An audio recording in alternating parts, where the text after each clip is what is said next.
ఇవి జరిగిన తరువాత యెహోవా వాక్యము అబ్రామునకు దర్శనమందు వచ్చి, అబ్రామా, భయపడకుము, నేను నీకు కేడెము, నీ బహుమానము అత్యధికమగును అని చెప్పెను. అందుకు అబ్రాము, ప్రభువైన యెహోవా నాకేమి ఇచ్చిననేమి, నేను సంతానం లేనివాడనై పోవుచున్నానే, దమస్కు ఎలియేజరే నా ఇంటి ఆస్తికర్తయగును కదా. మరియు అబ్రాము, ఇదిగో నీవు నాకు సంతానమియ్యలేదు గనుక నా పరివారంలో ఒకడు నాకు వారసుడగును అని చెప్పగా,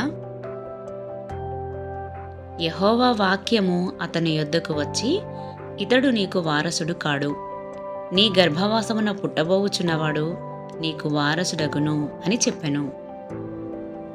మరియు ఆయన వెలుపలికి అతన్ని తీసుకొని వచ్చి, నీవు ఆకాశం వైపు తేరి చూచి నక్షత్రములను లెక్కించుటకు నీ చేతనైతే లెక్కించుము అని చెప్పి, నీ సంతానము అలాగవును అని చెప్పెను.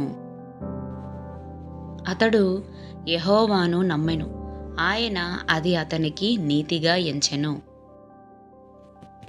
మరియు ఆయన, నీవు ఈ దేశమును స్వతంత్రించుకున్నట్లు దాని నీకిచ్చుటకు కల్దీల ఊరను పట్టణముల్లో నుండి నిన్ను యువతలకు తీసుకొని వచ్చిన యెహోవాను నేనే అని చెప్పినప్పుడు, అతడు, ప్రభువైన యెహోవా, నేను దీన్ని స్వతంత్రించుకొనేదనని నాకెట్లు తెలియను అనగా,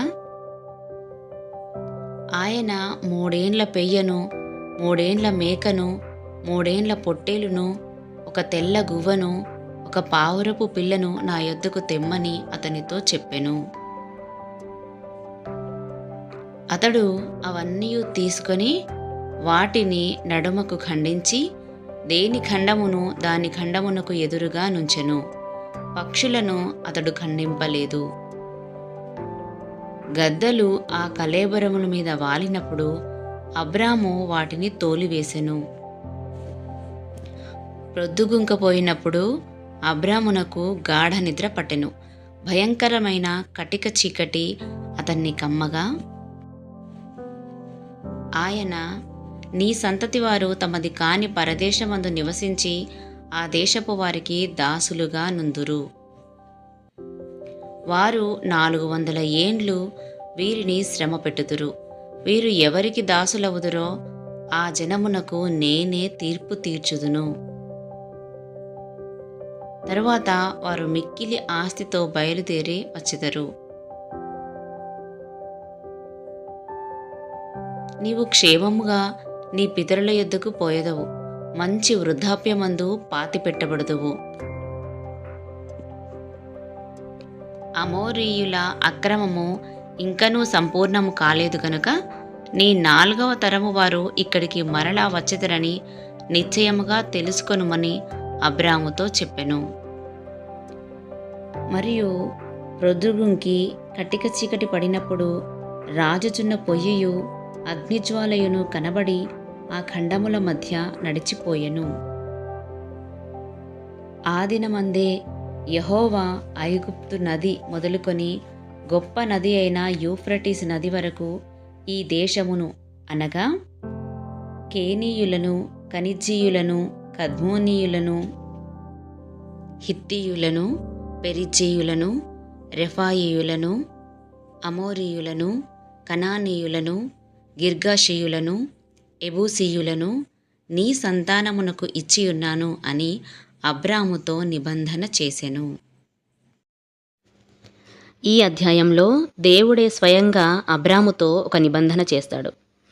నిబంధన అనగా ఒడంబడిక లేదా ఒప్పందం. మరి దేవుడు అబ్రాముతో ఎందుకు నిబంధన చేయాల్సి వచ్చింది అంటే, అబ్రాము శత్రురాజులను ఓడించి లోతును తీసుకొని వచ్చిన తర్వాత దేవుడు అబ్రామును దర్శించి, అబ్రామా, భయపడకుము, నేను నీ కేడెము, నీ బహుమానము అత్యధికమగును అని చెప్తాడు. అసలు దేవుడు అబ్రామును ఎందుకు దర్శించాడు అంటే, శత్రురాజులు మరలా వచ్చి అబ్రాముపై దాడి చేసే అవకాశం ఉంది కనుక యెహోవా వాక్యము అబ్రాముతో నేను నీ కేడెము అని చెప్తుంది.